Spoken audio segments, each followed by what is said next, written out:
రాత్రి కూటానికి రాని వారు ఎంతమంది ఉన్నారో కొంచెం చేతులు ఎత్తండి. ఈ పూట వచ్చిన వాళ్ళు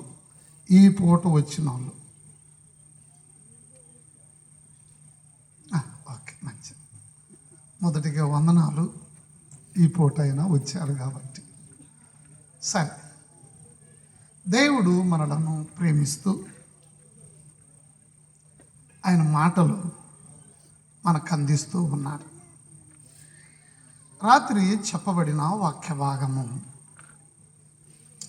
ఎలీషా దినాల్లో జరిగినటువంటి ఒక సంఘటన. ఆకలిగా ఉండిన శిష్యులు వారి చుట్టుపక్కల ప్రాంతమునకు వెళ్ళి కూర కోసమై ఆకులను తీసుకొని వచ్చి వండినప్పుడు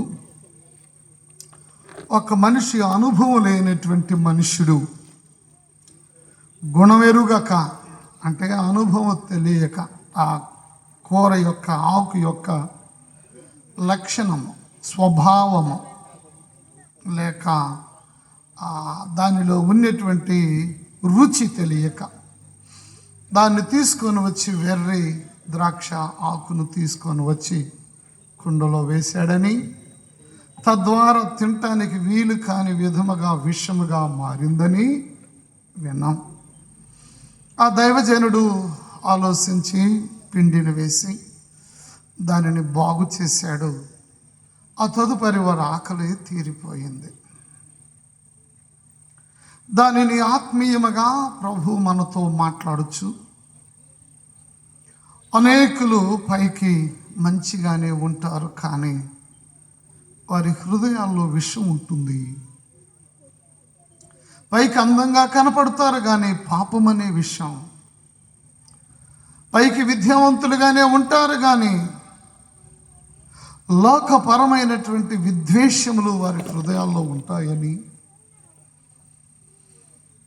అనేకమైన విషయాలను ప్రభు మనతో మాట్లాడాడు. అలాంటి పాపం అనే విషయాన్ని విరగదీయగలిగిన శక్తి ప్రభు అయిన యేసుక్రీస్తు వారిలో ఉన్నది.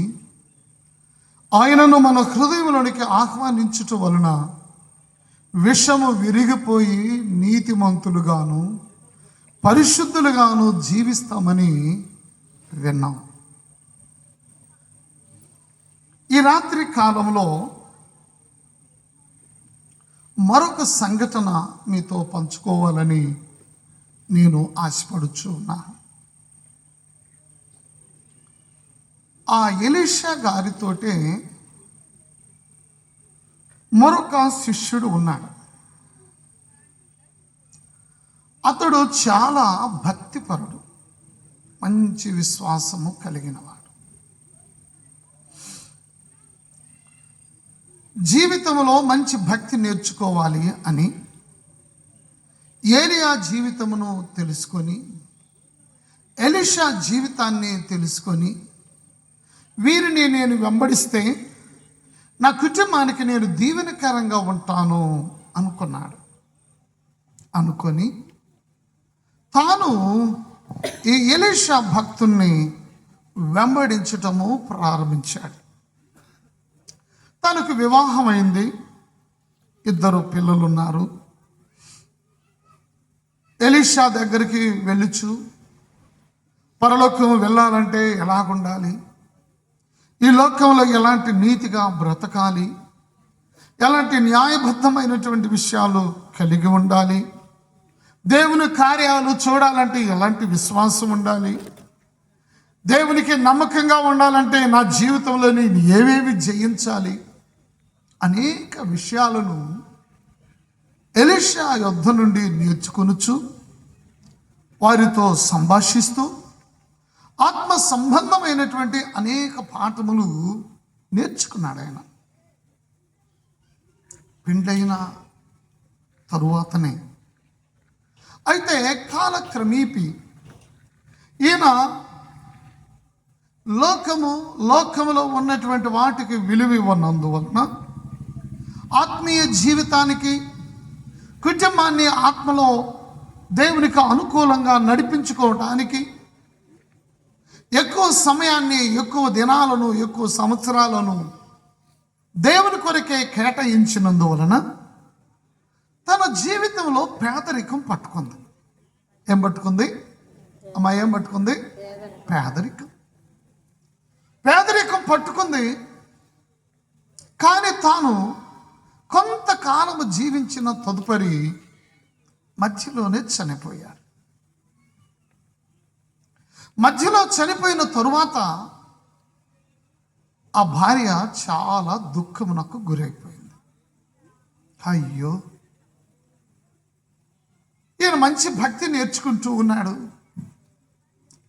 మాకు కూడా చాలా మంచి విషయాలు నేర్పించాడు,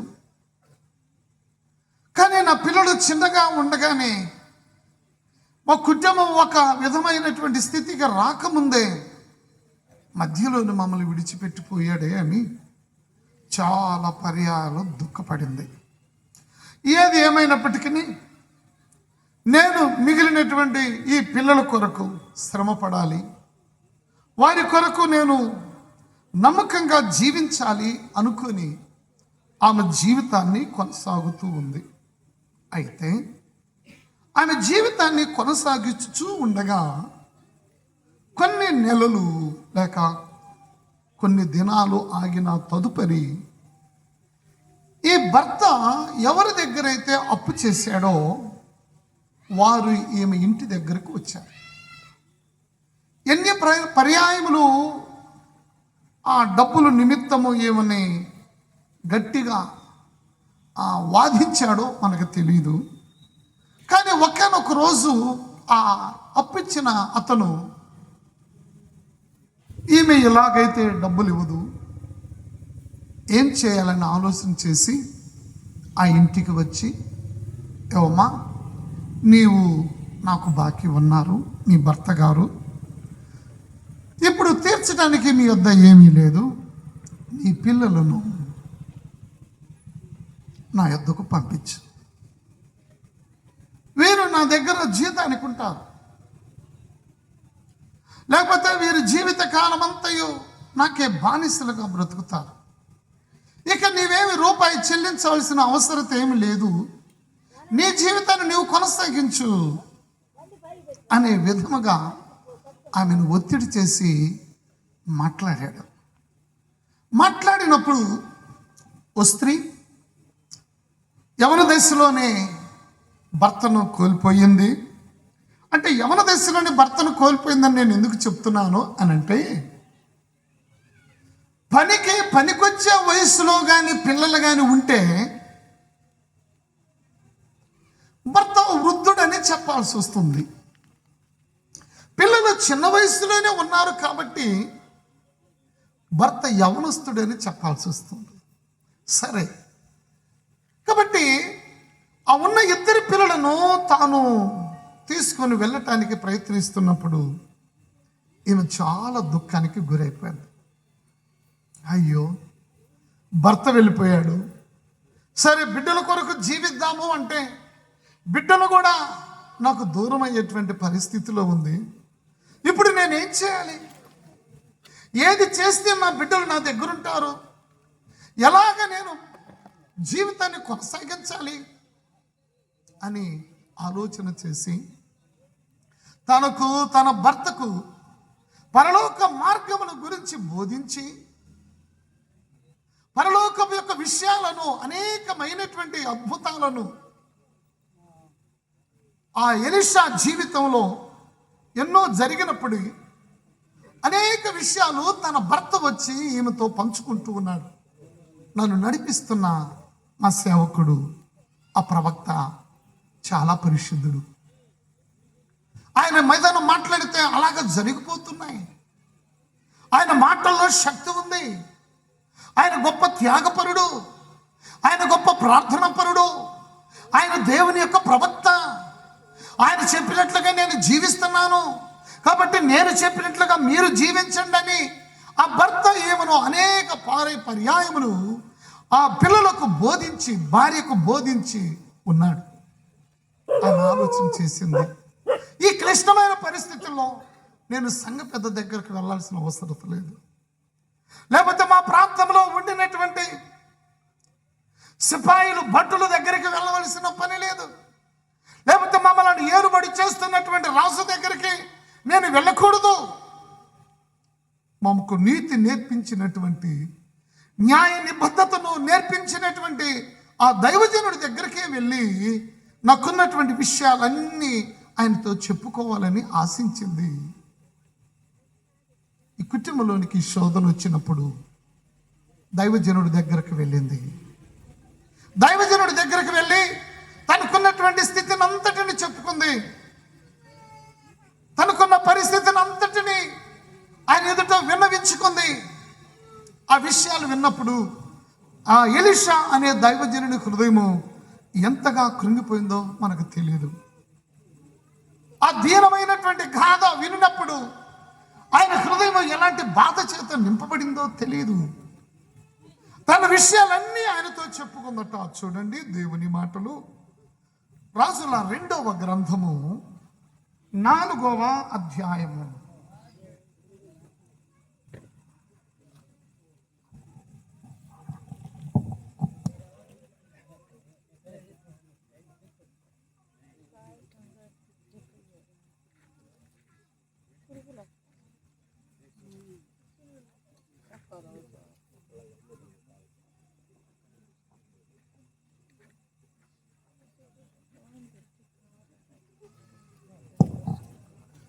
దేవుని వాక్యములు మనం చూసినట్లయితే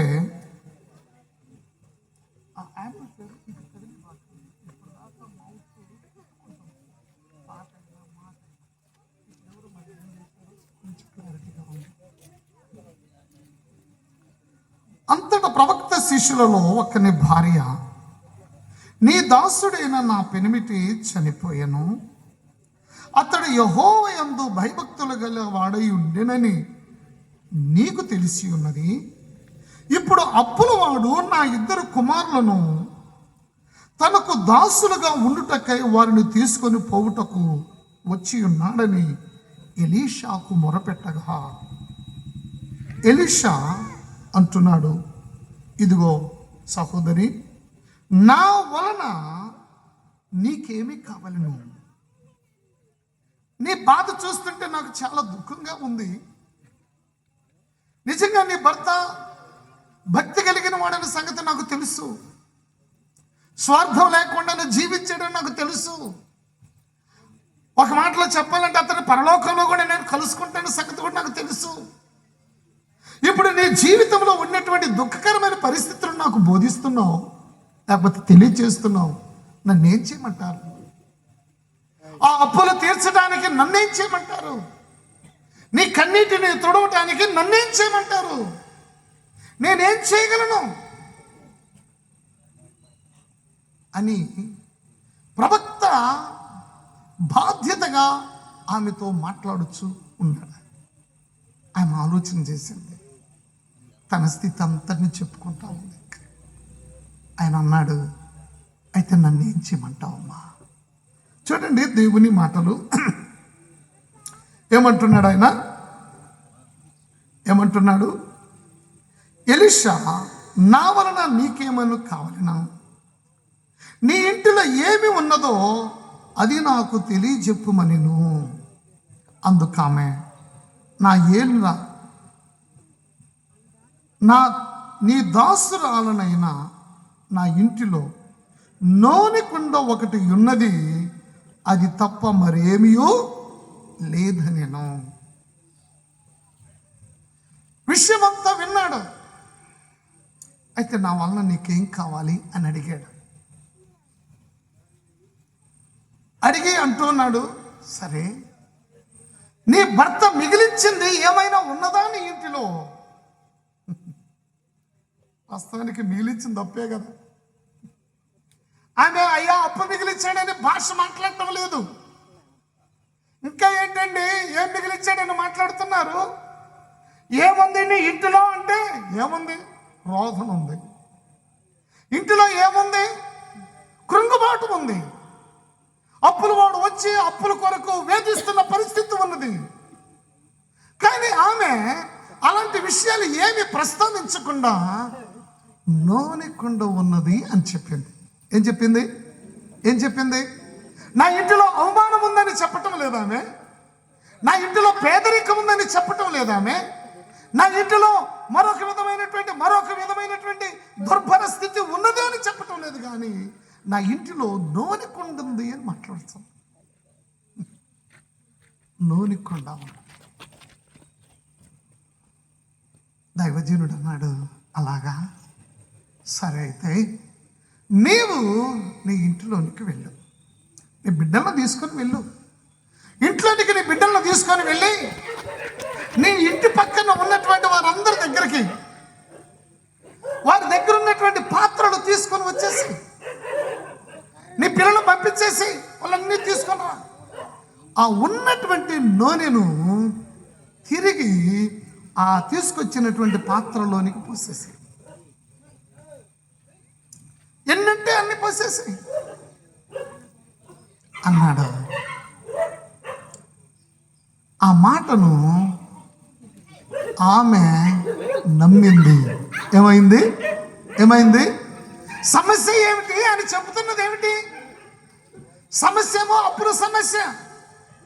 భర్తను కోల్పోయి బిడ్డలు ఉన్నారులే, ఇక వీళ్ళు చూసుకొని బ్రతుకుతామని ఆశలతో ఆమెంటే, ఈయనంటున్నాడు ఆ నూనెలో ఉన్నటువంటి, ఆ కుండలో ఉన్నటువంటి నూనె తీసుకొని మిగతా పాత్రలో పోసేస్తే ఏం జరుగుతుంది? కుండ ఖాళీ అయింది. అంతే కదా జరిగేది.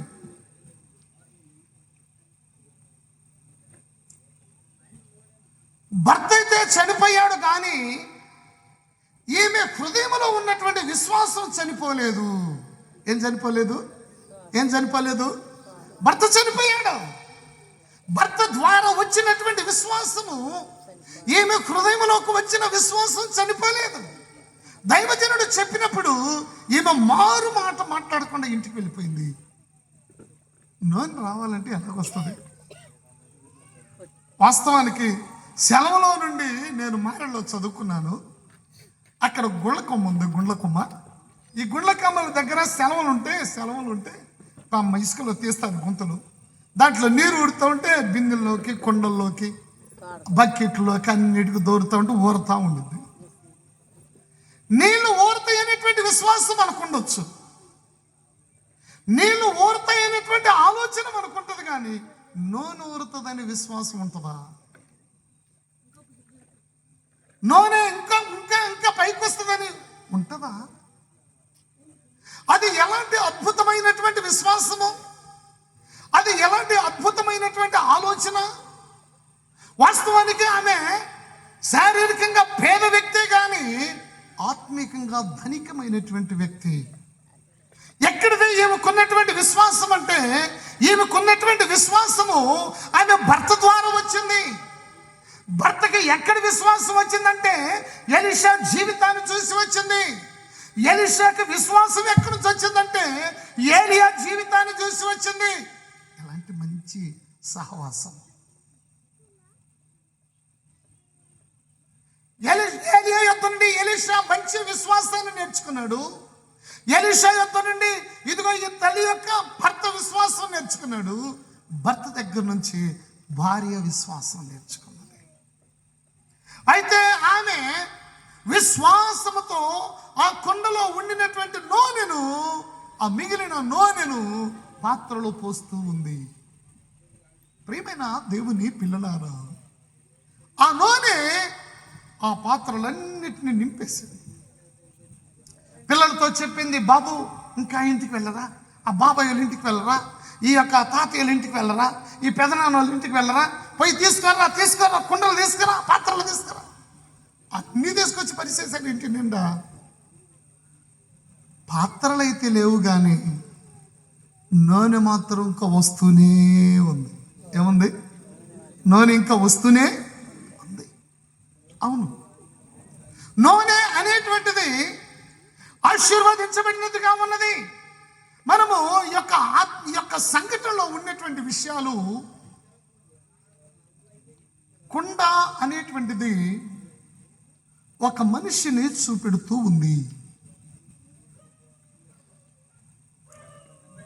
ఈ స్త్రీ ఒక సంఘానికి సాదృశ్యంగా ఉంది. అయితే ఈ కుండలో ఉండినటువంటి నూనె దేనికి సాదృశ్యంగా ఉంది? భూలోకంలో ఉండినటువంటి భక్తులు, ప్రవక్తలు, పరిశుద్ధులు, శ్రేష్ఠులు నూనెను దేనికి వాడారు?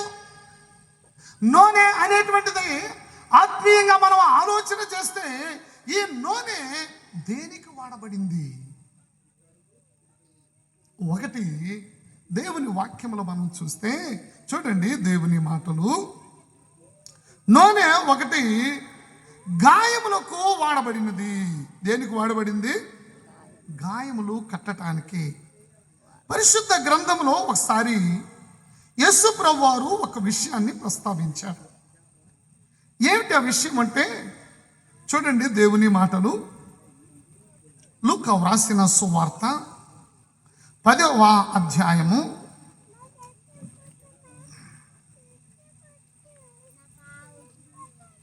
30వ వచనం నుండి 37 వచనం దాకా ఒక భాగము ఉంది. అక్కడ నేను చెప్తాను. ఏమిటి ఎక్కడంటే, ఒక మనుష్యుడు యెరూషలేము నుండి యెరికో పట్టణమునకు దిగువెళ్ళుచు దొంగల చేతిలో చిక్కాడు. చిక్కితే ఆ మనుష్యుణ్ణి చావ కొట్టారు. ఊపిరిపోయేంతగా కొట్టాడు. వారు కొట్టినప్పుడు ఆ మనుష్యునికి గాయాలైనయట. అతడు పడి ఉన్నాడు. ఆ మార్గము గుండా వెలుచున్నటువంటి అనేకులు ఆ మనిషిని చూస్తూ ఉన్నారు, కానీ ఎవరూ ఆదరించలేదు. సమరయుడు అనేటువంటి ఒక మనుష్యుడు ఈ గాయములతో ఉన్నటువంటి వ్యక్తి దగ్గరికి వెళ్ళి అతని గాయములను నూనెతో కట్టాడట. దేంతో కట్టాడట? చూడండి, దేవుని మాటలు 10వ అధ్యాయము 33 నుంచి నేను చదువుతాను. అయితే ఒక సమరయుడు ప్రయాణమైపోవచ్చు అతడు పడి ఉన్న చోటికి వచ్చి అతనిని చూసి అతని మీద జాలిపడి దగ్గరికి పోయి నూనెయు ద్రాక్షారసమును పోసి అతని గాయములను కట్టి. ఈ నూనె దేనికి ఉపయోగించబడింది అంటే గాయాలు కట్టడానికి ఉపయోగించబడింది. ఈ నూనె వ్రాస్తే ఒక వ్యక్తి జీవితంలో అయినటువంటి గాయాలను మార్పగలిగినటువంటి శక్తి నూనెలో ఉంది. నూనె గాయాలను కొట్టుతూ ఉంది. నూనెను ఇంకా పరిశుద్ధ గ్రంథంలో దేనికి వాడారు అని అంటే చూడండి, మార్కు సువార్త, దేవుని వాక్యం చూడండి. మార్కు సువార్త 6వ అధ్యాయము. ప్రభు అయిన యేసుక్రీస్తు వారు తన శిష్యులను ఆయా స్థలములకు సువార్త కొరకు పంపించాడు. పంపించేస్తే ఈ శిష్యులైన వారు దయ్యములను వెలుగొట్టుచూ ఉన్నారు, రోగులను స్వస్థతపరుస్తూ ఉన్నారు, పరలోక రాజ్యము సమీపిస్తుందని బోధిస్తూ ఉన్నారు. ఇలాంటి బోధ చేస్తున్నటువంటి ఆ సందర్భాల్లో శిష్యులు కూడా నూనెను వాడారట. చూడండి, దేవుని మాటలు. మార్కు వ్రాసిన సువార్త 6వ అధ్యాయము 13వ వచనం. అనేక దయ్యములను వెళ్ళగొట్టుచు నూనె రాసి అనేకులకు రోగులను స్వస్థతపరుచుచుండిరి. వీరు నూనె రాసి ప్రార్థన చేస్తూ ఉన్నారు. నూనె రాసి ప్రార్థన చేస్తూ ఉండగా ఆ మనుషుల్లో ఉండినటువంటి రోగాలు పోతూ ఉన్నాయి. యేసు నామమున నూనె రాసి ప్రార్థన చేస్తున్నప్పుడు రోగము పోతుంది. రోగాల్లో కొన్ని రకాలు, దీర్ఘకాలపు రోగాలు ఉన్నాయి, మానసికమైన రోగాలు ఉంటున్నాయి. ఏ రోగము? మానసికమైన రోగము. ఇటీవల ఒక అబ్బాయికి మానసికమైన రోగం పట్టుకుంది. ఈ మానసికమైన రోగం పట్టుకుంటే ఆ పిల్లల్ని మా దగ్గరకు తీసుకొచ్చారు. 1 నెల రోజులు మందిరంలో ఉంచారు. ఆడు కూర్చున్నప్పుడు మాట్లాడతాడు, పెదనాన్న అసలు ఆ లూత్ అనేవాడు మంచోడు కాదు పెదనాన్న, వాడు నా గురించి ఏదో మాట్లాడుతుండే పెదనాన్న, వాడు నాకు తన్నుదన్నాను అంటాడు. పెదనాన్న నేను అటు పోతే ఆ అమ్మాయి నాకెళ్ళి చూసేది పెదనాన్న, అసలు ఇట్లా మాట్లాడింది పెదనాన్న, అసలు మంచిది కాదు పెదనాన్న. ఏం మాట్లాడతాడు? ఏంట్రా బాబు అనంటే మానసికమైనటువంటి రోగము, మానసికమైనటువంటి రోగము, శరీర సంబంధమైనటువంటి రోగములు, ఆత్మ సంబంధమైనటువంటి రోగములు. దేవుని వాక్యములు ఇక్కడ మనం గమనించినట్లయితే ఈ నోనట వాళ్ళు ప్రార్థన చేసినప్పుడు రోగములు బాగవుతూ ఉన్నాయట, గాయాలు మారుతూ ఉన్నాయట. ఎలీషా ఆమెతో అంటున్నాడు, అమ్మా మీ ఇంటిలో ఏమున్నది అంటే ఉన్నది నూనె కుండ ఒకటి మాత్రమే ఉన్నది. అన్నీ అయిపోయాయా? వెండి బంగారాలు ఏమీ లేవా? లేకపోతే గోధుమల బస్తాలు ఏమీ లేవా అక్కడ? అవేమీ లేవండి. నూనె కుండ ఒకటి మాత్రమే మిగిలి ఉన్నది. ఈ నూనె అనేటువంటి దాన్ని మరొక విధంగా మనం ఆలోచన చేస్తే ఈ నూనె పరిశుద్ధాత్మకు సాదృశ్యంగా కనపడుతూ ఉంది. నూనె అనేటువంటిది పరిశుద్ధాత్మకు సాదృశ్యము, దేవుని శక్తికి సాదృశ్యము. ప్రియమైనటువంటి దేవుని పిల్లలారా, మనము దేవుని వాక్యమును కొంచెం లోతుగా మనం ఆలోచన చేస్తే ఆది కాండములో ఒకసారి యాకోబు తన మామ ఇంటికి బయలుదేరాడు. తన మామ ఇంటికి బయలుదేరుచు మార్గంలో వెళుచా ఉన్నాడు. వెళుచూ ఉన్నప్పుడు ఒకసారి నిద్ర వచ్చింది, పడుకున్నాడు. ఒక రాయిని తీసుకొని దాన్ని తలగడగా చేసుకొని పడుకున్నాడట. పడుకుంటే ఆ రాత్రి ఆయనకు ఒక దర్శనం కనపడుతూ ఉంది. దేవదూతలు ఒక నిచ్చెన వేయబడింది. దేవదూతలు ఎక్కుతూ దిగుతూ కనపడతా ఉన్నాడు. తెల్లారింది దర్శనంతో. వాస్తవానికి అరణ్య ప్రాంతంలో రాత్రంతా బిక్కుమంటూ బ్రతకవలసినటువంటి మనుషులు దర్శనముల చేత ఆ రాత్రిని ముగించాడు. ఆ రాత్రి ముగించిన తర్వాత ఆ తలగడిగా పెట్టుకున్నటువంటి రాయిని తీసి స్తంభముగా నిలువబెట్టి దాన్ని ఏం చేశాడంటే చూడండి దేవుని మాటలు. ఆది కాండము 28వ అధ్యాయము 18వ వచనము. ఆది కాండము 28:18. తెల్లవారినప్పుడు యాకోబు లేచి తాను తలగడగా చేసుకున్న రాయి తీసి దానిని స్తంభముగా నిలిపి దాని కొన మీద నూనె పోసెను. దాన్ని ప్రతిష్ఠిస్తూ ఉన్నాడు. ఇది దేవుని ఉండేటువంటి స్థలము, ఇది దేవదూతలు వచ్చిపోయినటువంటి స్థలము, ఇది దేవుని మందిరమే కానీ మరొకటి కాదు అని మాట్లాడుచున్నాడు. నూనెను పూసి నూనెను రాసి అక్కడ ప్రతిష్ఠిస్తూ ఉన్నాడు. నూనె ఎంత విలువైనదో చూడండి. నూనె పరిశుద్ధాత్మకు సాదృశ్యంగా ఉన్నది. నూనె దేవుని శక్తికి సాదృశ్యంగా ఉన్నది.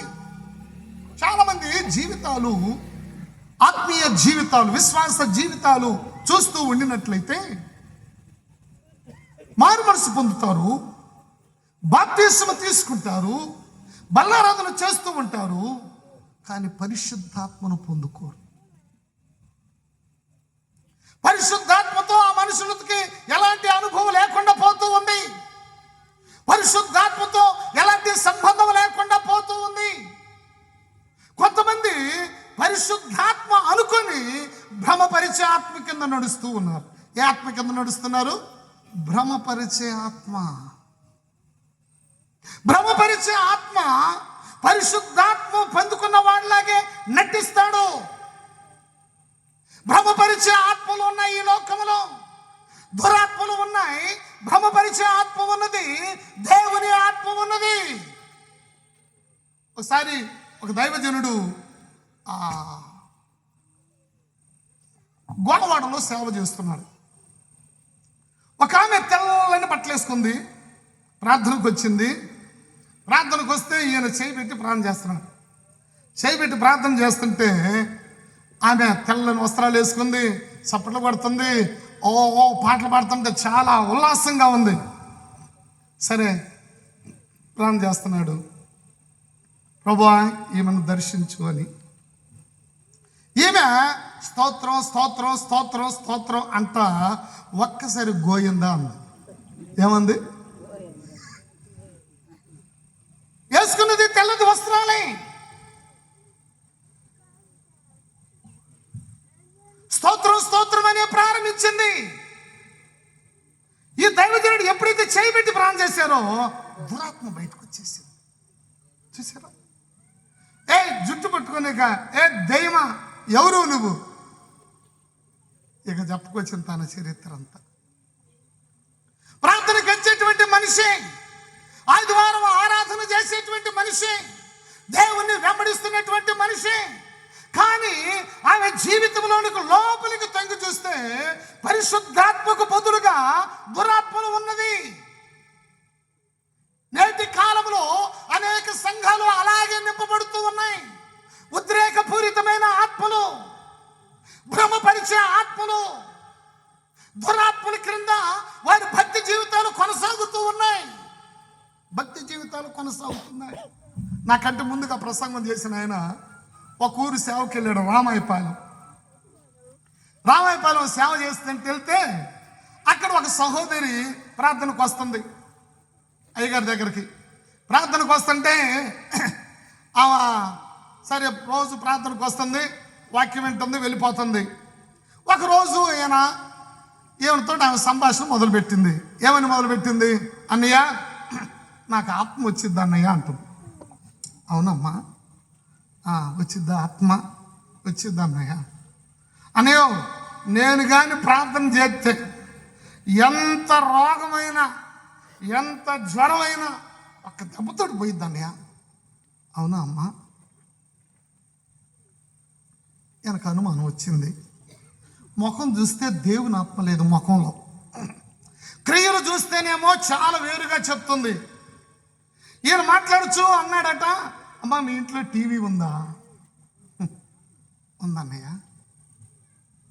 సరే అమ్మా, మీ ఆయన నీవు సంతోషంగా సమాధానంగా ఉంటారా? ఏడన్నయ్య, మా ఇద్దరికి అసలు మాటే కుదరదు. ఇక తన జీవితాన్ని గురించి మాట్లాడుచూ ఉంటే అని చెప్పుకొచ్చాడు. అమ్మా, ఆ అమ్మాయి ఇంకా ఏం చేసిందో తెలుసా? ఆ అమ్మాయి అటు మామూలుగా ఉండగానే ఒక ఆత్మ వచ్చి ఆమెతో మాట్లాడిద్దట. రాత్రిలో నువ్వు పలానాకి ఒక అమ్మాయికి జ్వరం వచ్చింది, నువ్వు పొద్దున్న పోయి ప్రార్థన చేయి, నేను బాగు చేస్తానని చెప్పిద్దట. కళ. ఏం పొద్దున ఇంటికాడ పోయి, అమ్మాయి సుబాయమ్మ ఏంది జ్వరం వచ్చిందంటగా నీకు? వచ్చింది అక్క, ఇడరా ప్రార్థన చేస్తాం. ప్రార్థన చేసిద్ది, అక్కడ జ్వరం పోయిద్దట.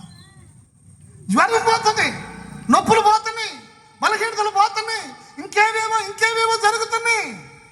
కానీ అమ్మాయిలో పని చేస్తుంది వెలుగుదూత. ఇక ఈ సేవకుడు మాట్లాడుచు అన్నాడు, అమ్మాయి ఇదిగో నీ మీద పని చేస్తుంది దురాత్మ. కొద్ది రోజులకి ఆ దురాత్మ నిన్ను చంపిద్ది అని చెప్పినట్టు. ఏం చెప్పాడట?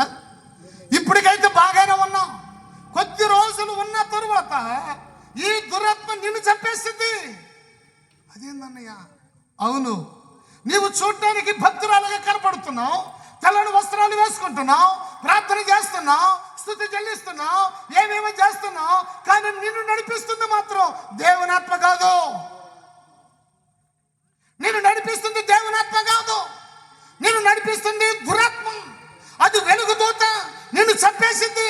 నువ్వు కానీ ఇప్పుడే సిద్ధపడి నీ పాపములు ఒప్పుకొని పశ్చాత్తాపడి నీ భర్తను క్షమాపణ అడిగి నీ అంతరంగాన్ని సరిచేస్తున్నావా, నువ్వు బ్రతుకుతూ నీ పిల్లల కొరకు మిగులుతూ. అలా కాకుండా నీవు ఉండినట్లయితే ఈ దురాత్మ నిన్ను చంపేసింది అన్నట్టు. ఓ అన్నయ్య, ఇప్పుడు నేనేం చేశాను, ఏం చేస్తామో నాకు తెలియదు. యేసుప్రభు పాదాలు పట్టుకున్నాడట. ఇక ఆమె రాత్రి మగలు ప్రార్థన చేయటం ప్రారంభించింది. కొద్ది రోజులు ఉన్న తర్వాత ఒక రేతిరి ఒక వెలుగుతో వచ్చినటువంటిగా ఉన్న ఒక చీకటి కనపడింది ఆమెకి.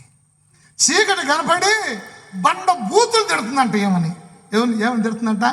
ఇంకేం తిట్టిందో నాకు చెప్పలేదు, నాకు కూడా తెలియదు, కానీ ఎంతవరకు తిట్టగలదో అంత తిట్టిందంట. తిట్టి, నువ్వు అసమటి దానివి 2 నెలలు నన్ను భరించలేకపోయినావు, పక్కన దగ్గర 2 సంవత్సరాలు ఉన్నా నేను, నువ్వు 2 నెలల్లోనూ నన్ను ఉంచుకోలేకపోయినావు అని చెప్పిందట. ఏంటంటే భ్రమపరిచే ఆత్మ, దురాత్మ. నేటి సంఘాలలో అనేకమైనటువంటి కుటుంబాలలో ఇలాంటి వ్యక్తులే కనపడుతున్నారు. అనేకులు సేవకులను ఇమిటేషన్ చేస్తూ, అనుకరిస్తూ, అనుకరణ. ఈ నాటకాల్లో చాలా మంది విశ్వాసులు ఎట్టున్నారంటే, వాళ్ళు సేవకుడు కానీ గడ్డం పెంచితే వీళ్ళు కూడా గడ్డం పెంచుతున్నారు. వాళ్ళ సేవకుడు తెల్లని గుడ్లు కానీ వేస్తే వీళ్ళు కూడా తెల్లని గుడ్లు వేస్తారు. వాళ్ళ సేవకుడు కానీ మీసాలు లేకుండా కానీ బోడిగా చేసుకున్నట్టుకో వీళ్ళు కూడా అట్లే చేస్తున్నారు. ఒకవేళ సేవకుడిలాగా వేషం వేసుకోవటానికి పనికొస్తావు కానీ పరిశుద్ధాత్మ యొక్క ఆధ్వర్యంలోకి నువ్వు రాలేకపోతున్నావు. భ్రమ కింద బ్రతుకుతున్నావు నీవు. దేవునాత్మ ఉన్నటువంటి మనుషులు వేరు. దేవునాత్మ ఉన్నటువంటి మనుషులు ఎలాగుంటారో తెలుసా? ఎప్పుడు భర్తతో సమాధానంగా ఉంటారు. దేవునాత్మ కలిగిన వారు బూతులు మాట్లాడలేరు. దేవునాత్మ కలిగిన వారు సినిమాలు చూడరు. దేవునాత్మ కలిగిన వారు సీరియల్ చూడరు. దేవునాత్మ కలిగిన వారు సరస్వతులు మాట్లాడరు. ఆదివారం అయిపోతేనే సరి, సోమవారం నుంచి శనివారం దాకా ఒకటే సీరియల్. మిరగబాలకు పోయినా అదే మాటలు. రాత్రి ఏం జరిగిందంట? ఇలాంటి సీరియల్ చూస్తూ, సినిమాలు చూస్తున్నటువంటి వారు భ్రమపరిచే ఆత్మ కింద ఉన్నారు. వారిలో ఉన్నటువంటిది పరిశుద్ధాత్ముడు కాదు. పరిశుద్ధాత్ముడు ఏ వ్యక్తిలో ఉంటాడో ఆ వ్యక్తి యొక్క మాటలు చాలా పవిత్రంగా ఉంటాయి. అతని యొక్క వస్త్రాధరణ చాలా పవిత్రంగా ఉంటాయి. అతని యొక్క ప్రవర్తన దేవదూతను పోలినదిగా ఉంటుంది. ముసలోడు అయిపోయావు, బజార్న పోతా ఉంటే మనవరాలు వరుస కలిగిన వాళ్ళని చూసి, పిల్లలు నన్ను చేసుకుంటావా? ఇలాగ మాట్లాడే శత్రులు మాట్లాడే ముసలోడులో దేవునాత్మ ఉంటుందా? నీ పాస్టర్ గారు నీకు బల్లారాధన ఇవ్వచ్చు, లేకపోతే నేను బాప్తీసం ఇచ్చి ఆ వాగులోని ఆ చెరువులోను ముంచొచ్చు. పరిశుద్ధాత్మ లేకుండా బతుకుతున్నావు. దేవునాత్మకు దూరంగా బ్రతుకుతున్నావు. ఆ స్త్రీతో ఎలీషా భక్తుడు మాట్లాడుతూ ఉంటున్నాడు, అమ్మా నా వలన నీకు ఏమి కావాలి, నీ ఇంటిలో ఏమున్నది అంటే నూనె కుండ ఉన్నది అని చెప్తుంది. ప్రియమైనటువంటి దేవుని పిల్లలారా, ప్రియమైనటువంటి సహోదరులారా, ఈ రాత్రి కాలంలో ప్రభు అయిన యేసు క్రీస్తు వారు నీ హృదయంలో ఎవరున్నారు అని చెప్తే నువ్వేం చెప్తావు? ఏ విషయాలు చెప్తావు నీవు? దేవుని ఆత్మ నీలో ఉన్నాడని చెప్పగలవా? దేవుని వాక్యానుసారంగా నేను బ్రతుకుతున్నానని చెప్పగలవా? దేవుని ఆత్మ కలిగిన వారు శత్రువులతో ఎప్పుడు సమాధానంగా ఉంటారు. ఒక్కొక్క ఆమె రేవే గారు చెబుతుంది, అబ్బాయి ప్రార్థన టైం అయింది, పలానా ఆమెను పిలుచుకొని రా మాట్లాడాలా అంటే, నాయనో ఆమె పలకదు నాయన అని చెబుతారంట. ఏనన్నంట, అదేందమ్మా పిలవకుండా ఎట్ట పలుకుతుడు? ఒకవేళ పిలవకుండా పలికిందనుకో, ఓయ్ ఓయ్ ఓయ్ అంటా ఉందనుకో, ఏమంటారు? ఈ అమ్మాయికి అది మెంటలు పెట్టింది అంటారు. అంతే కదా అనేది. పిలవకుండా ఎవరు పలుకుతారు? క్షమించేటువంటి మనసు లేనందువలన, పలకరించగలిగినటువంటి దీన హృదయం లేనందువలన, ఎదుట ముఖము దాచుకొని పరిగెత్తుతూ ఉన్న వాడిలో పరిశుద్ధాత్ముడు ఉంటాడా? పరిశుద్ధాత్ముడు సమాధానం ఇవ్వగలిగినటువంటి వాడు.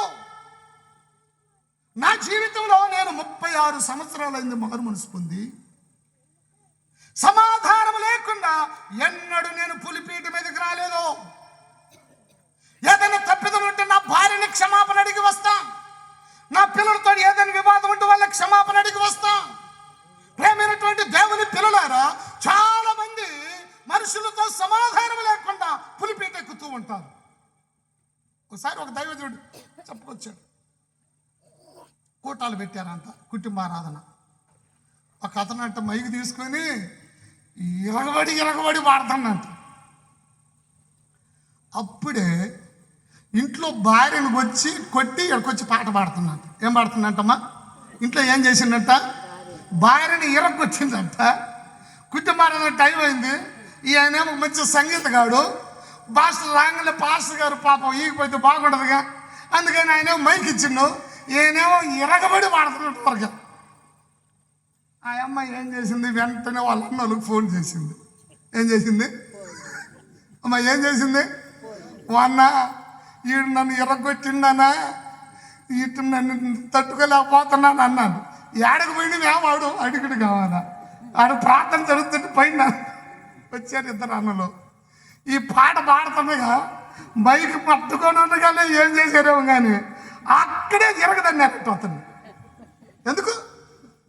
ఇంటికాడ భార్యతో కొట్లాడి, ఇంటికాడ భార్యని తిట్టి, ఇంటికాడ భార్యని దూషించి ఏడకొచ్చి పాటలు పాడుతాడు.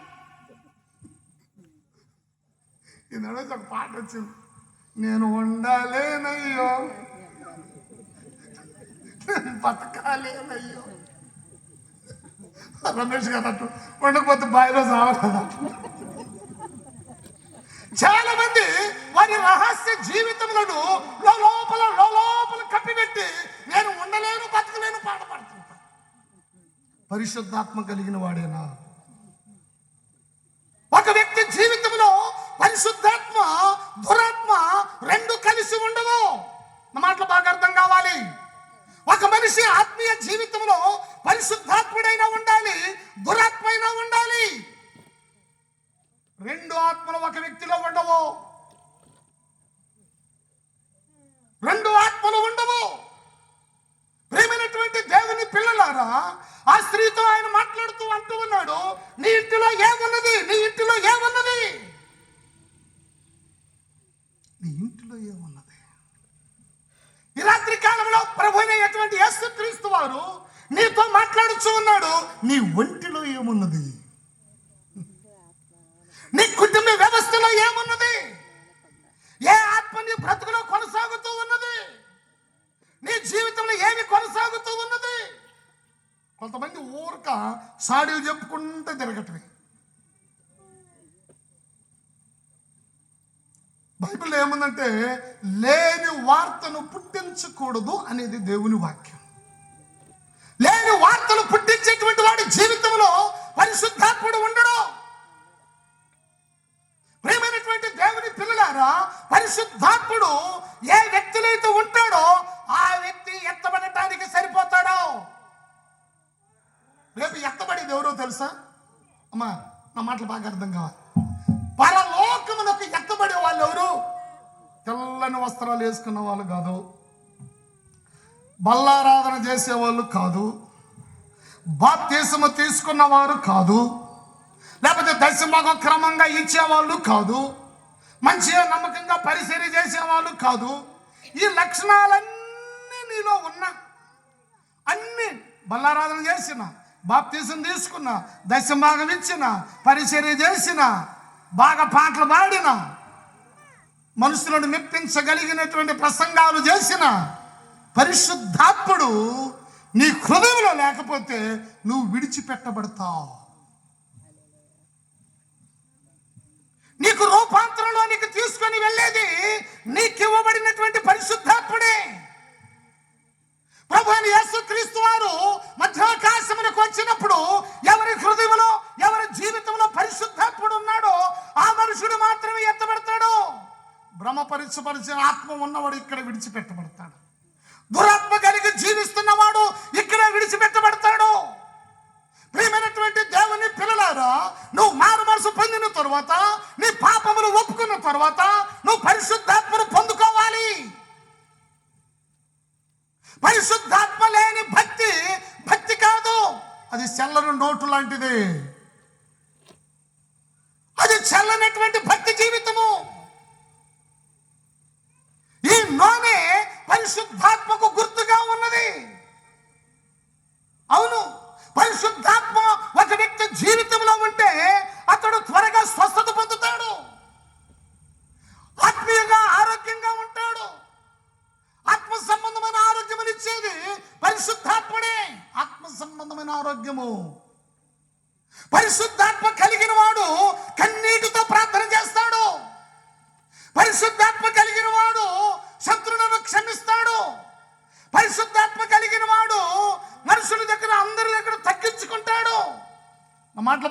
కావాలి. నేటి సంఘాలు, నేటి కుటుంబాలు, నేటిలో ఉన్నటువంటి అనేక మంది విశ్వాసుల జీవితంలో పరిశుద్ధాత్ముడికి సంబంధం లేకుండానే నడుస్తున్నారు. ప్రియమైన తల్లి, ప్రియమైనటువంటి సహోదరుడా, ఈ రాత్రి కాలంలో దేవుడు నీతో మాట్లాడుచూ ఉంటున్నాడు. నీ హృదయంలో ఎవరు ఉన్నారు? ఎవరు ఉన్నారు? రాత్రి కాలంలో దేవుడు వాక్యంలో మాట్లాడుచు శిష్యులు ఎలీషాతో చెప్పాడు, దైవజనుడా, కుండలో విషం ఉన్నది, విషం ఉన్నది. ఏముందంట? విషం ఉన్నది. ఆత్మీయ జీవితానికి పోల్చుకున్నప్పుడు కుండలో విషం ఉండినట్లుగానే హృదయంలో కపటం ఉన్నదని విన్నాం, హృదయంలో పాపం ఉంటుందని విన్నాం, హృదయంలో ఎదుటి వారిని పాడు చేయగలిగింది ఉన్నదని విన్నాం. ఈ రాత్రి కాలంలో నీ కుండలో ఏమున్నది? ఇంకా నువ్వు విశ్వంతో కొనసాగేటువంటి వ్యక్తిగా ఉన్నావా? పరిశుద్ధాత్మని నూనెతో నింపబడిన వ్యక్తిగా ఉంటున్నావు. ఈ రాత్రి కాలంలో ఈ యొక్క అగ్నిగుండాలకు కావలసిన వారు ఎవరు అంటే విషపు కుండ కలిగిన వారు కాదు, కానీ పరిశుద్ధాత్మ కలిగినటువంటి వారు కావాలి. అందుకే ఈ ఏర్పాట్లు, అందుకే ఈ ప్రసంగాలు, అందుకే ఈ ఖర్చు. వ్యక్తపడేటువంటి వ్యక్తిలో, వ్యక్తపడే సంఘంలో నీవు కూడా ఉండాలి అని, పరిశుద్ధాత్మ కలిగిన వ్యక్తిగా నువ్వు జీవించాలి అని. ప్రియమైన తల్లి, ప్రియమైనటువంటి సహోదరుడు, నీ జీవితంలో పరిశుద్ధాత్ముడు ఉన్నాడా? ఇంకా విషయం ఉందా? నీ నోటి మాటల్లో ఇంకా విషయం ఉందా? నీ తలపులో ఇంకా విషం ఉన్నదా? నీ అంతరంగంలో ఇంకా విషం ఉన్నదా? పరీక్షించుకుందాం. ఎలీషా, రాత్రి మనం విన్నాం, ఎలీషాతో వాళ్ళు చెప్పారు, కుండలో విషం ఉంది నాయన. ఎలీషా ఆ విషం విరిగిపోయే ప్రయత్నం చేశాడు. ఈ రాత్రి కాలంలో ఆ ఎలీషా మనలను కూడా అడుగుచున్నాడు, నీ ఇంటిలో ఏమున్నది? నీ ఇంటిలో ఏమున్నది? నీ కుటుంబంలో ఏమున్నది? నీ బ్రతుకులో ఏమున్నది? వేషం ఉన్నదా? నటించేటువంటి వ్యక్తిగా కనపడుతున్నావా? మనుషులను మోసం చేసే వ్యక్తిగా కనపడుతున్నావా? మోసం చేసే వ్యక్తిగా.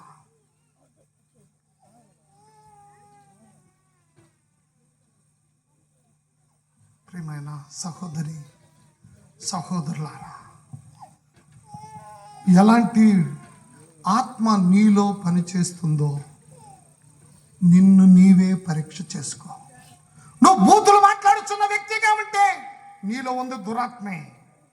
నువ్వు అబద్ధాలాడే వ్యక్తిగా ఉంటే నీలో ఉన్నది దురాత్మే. నువ్వు మనుషుల మీద పగబెట్టే వ్యక్తిగా ఉంటే నీ మీద ఉన్నది దురాత్మే. కక్ష ద్వేషము చేత నీ హృదయాన్ని నింపుకుంటా ఉంటే నీలో ఉంది దురాత్మే. ఈ దురాత్మలు నిన్ను నరకానికి తీసుకొని వెళ్తాయి. ఈ దురాత్మ నిన్ను సమాధికి తీసుకొని వెళ్తాయి. ఎవడైనా నన్ను వాటి నుంచి విడుదల పొందాలి అంటే ఈ రాత్రి దేవుడిచ్చిన అవకాశము, ఇది దేవుడిచ్చినటువంటి సమయము. దురాత్మ నుంచి విడుదల పొంది పరిశుద్ధాత్మను పొందుకునేటువంటి సమయం ఇది. యేసు ప్రభువారు తన ఎదుటిన్నటువంటి వారితో మాట్లాడుచు, ప్రభువుని అడుగుడి మీకు ఇవ్వబడును, వెదకుడి మీకు దొరుకును అని చెప్పుకొస్తూ, చూడండి దేవుని వాక్యము లూకా వ్రాసిన సువార్త 11వ అధ్యాయము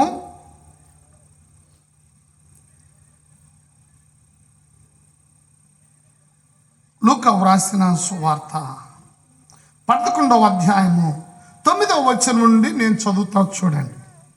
అటువలే మీరును అడుగుడి మీకు ఇవ్వబడును, వెదకుడి మీకు దొరుకును, తట్టుడి మీకు తీయబడును.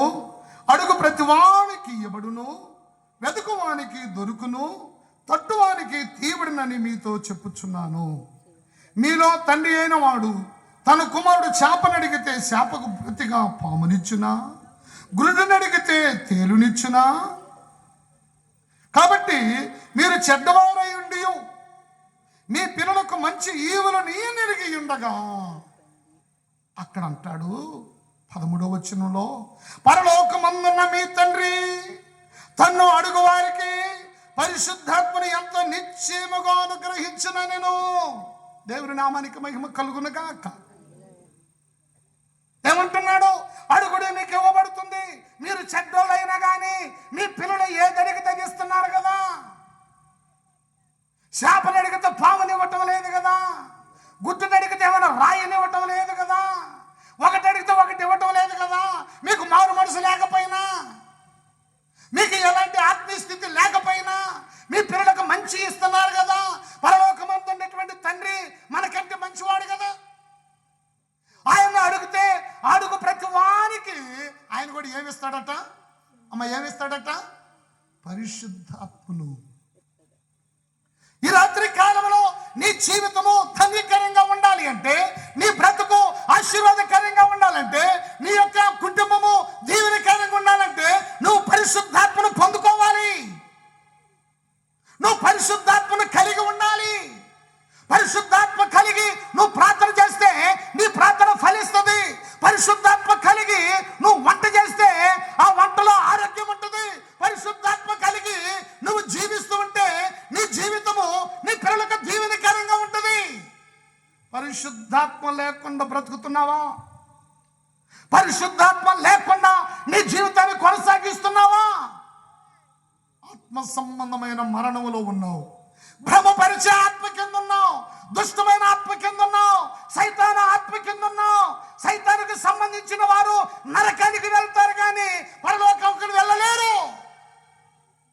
మాటలు బాగా అర్థం కావాలి. కాబట్టి రాత్రి కాలంలో ఇంతవరకు దేని కొరకు నువ్వు అడిగావో నాకు తెలీదు. నక్లీస్ కోసం అడిగావో, నాగరం కోసం అడిగావో నాకు తెలియదు. కానీ ఈ రాత్రి కాలంలో పరిశుద్ధాత్మ కోసం అడుగు. ఆయన వస్తే నీ పాపం పోతుంది.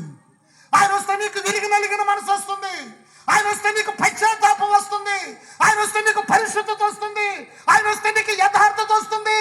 ఆయన వస్తే నువ్వు నీతిమంతుడు అవుతావు.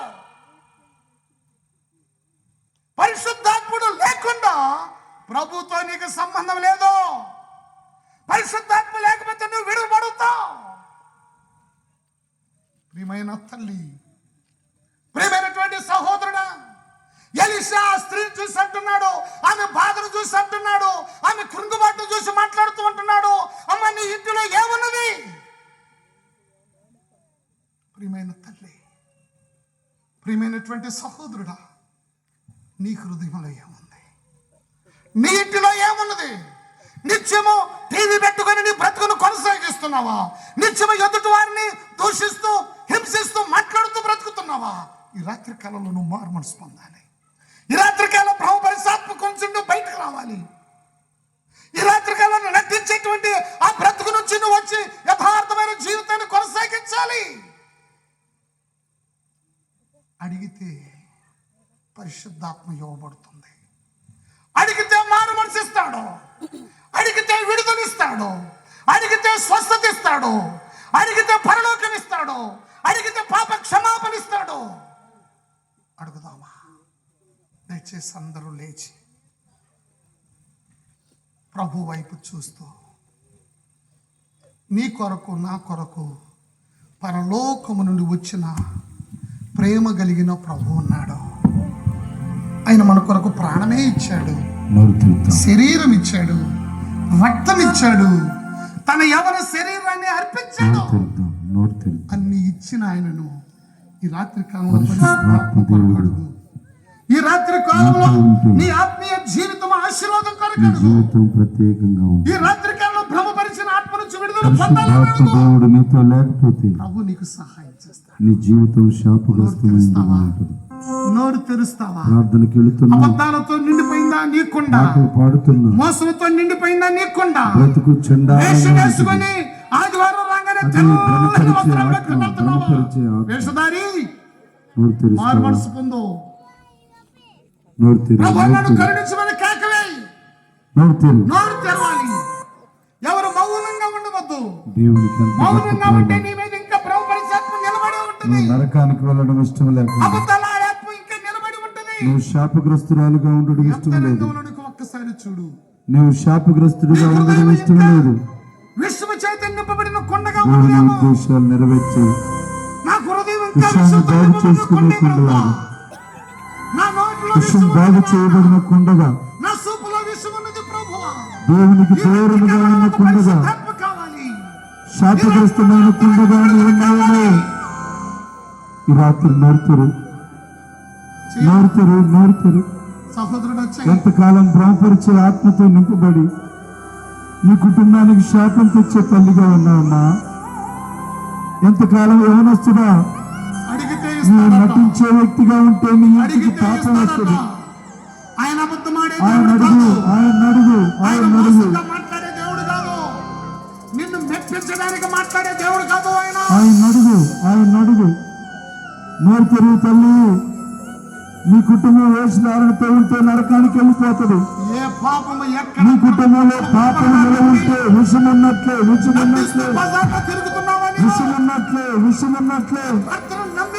విషముతో ఉంటే నీ కుటుంబాన్ని నీవే నాశనం చేసుకుంటావు. నీ కుటుంబాన్ని నీవే బాగు చేసుకున్నా నీవే, నాశనం చేసుకున్నా నీవే. నోరుతరు. మన పాపాలు మనం ఒప్పుకుంటే ఆయన నమ్మదగిన వాడు. మన సమస్తమైన పాపాలు క్షమించగలిగిన యేసు పరిశుద్ధాత్మ దేవుడు.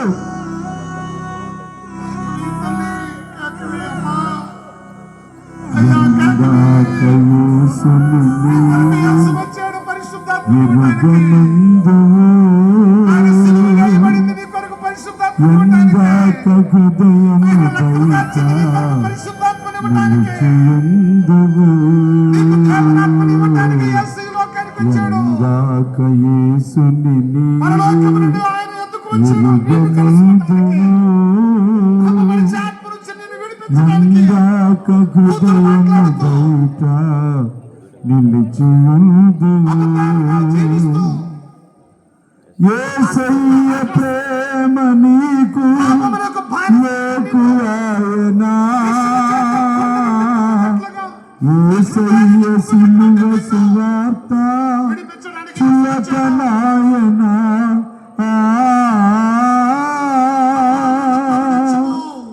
యేసయ్య ప్రేమ నీకు ఎక్కువైనా, యేసయ్య సిలువ సువార్త చులకనాయనా.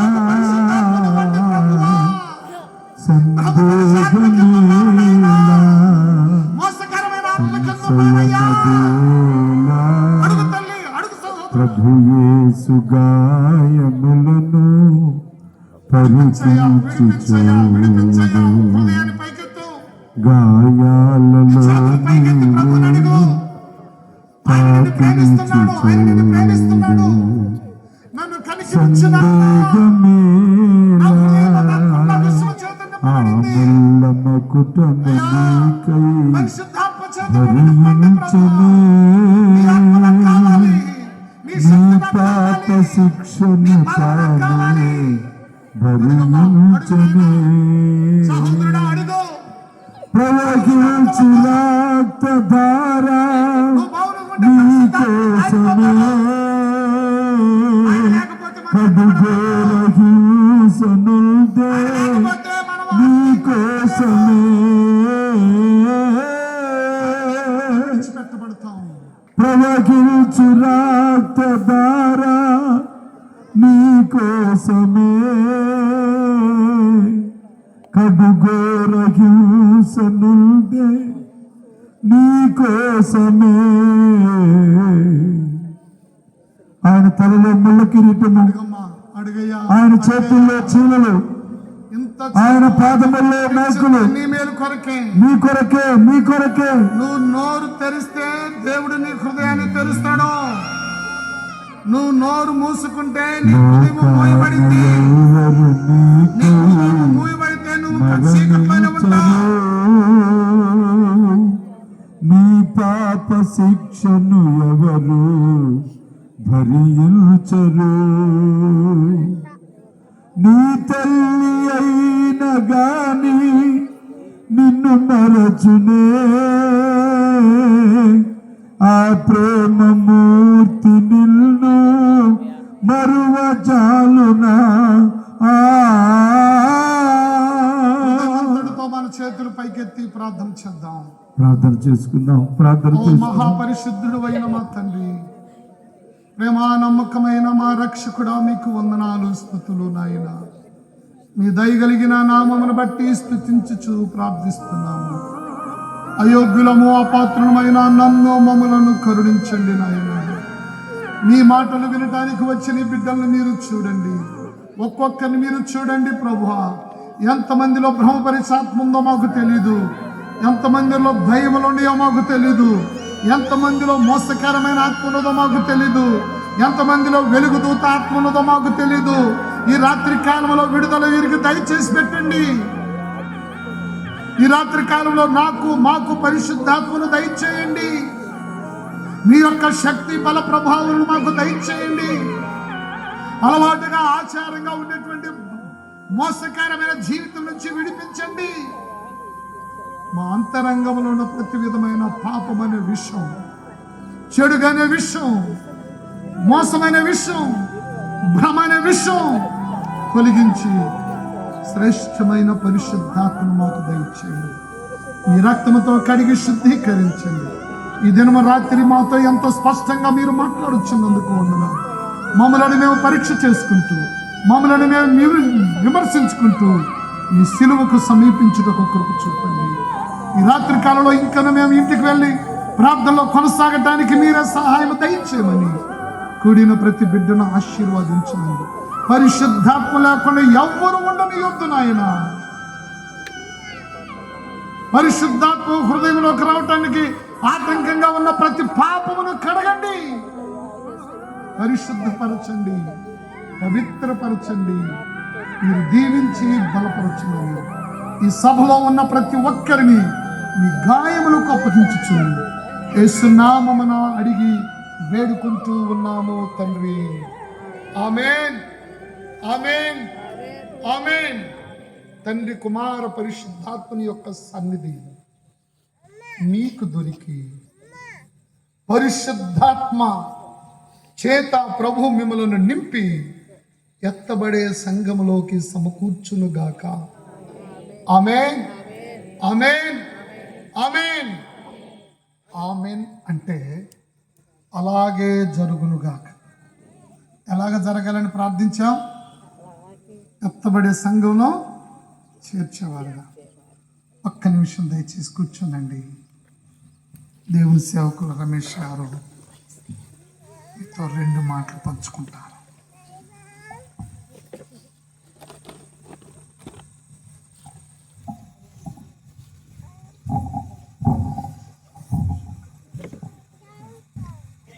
క్రీస్తునందు ప్రియులరా,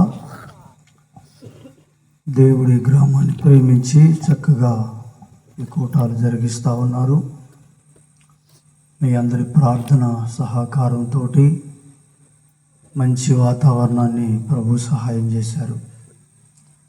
రేపు రాత్రి చివరి కూటం కాబట్టి ప్రతి ఒక్కరిని ఆహ్వానించండి.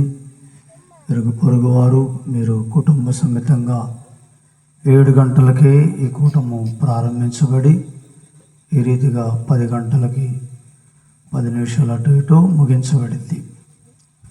కాబట్టి చివరి కూటంలో ప్రత్యేకంగా పాటలు పాడాలనుకున్నటువంటి వారు సకాలంలో ఈ స్థలానికి వచ్చినట్లయితే మీరు ప్రత్యేకంగా పాటలు పాడి ప్రభువుని మహిమపరచగలరు. రేపు చివరి కూటం కనుక ఈ సేవ నిమిత్తము కానుక తీయబడింది.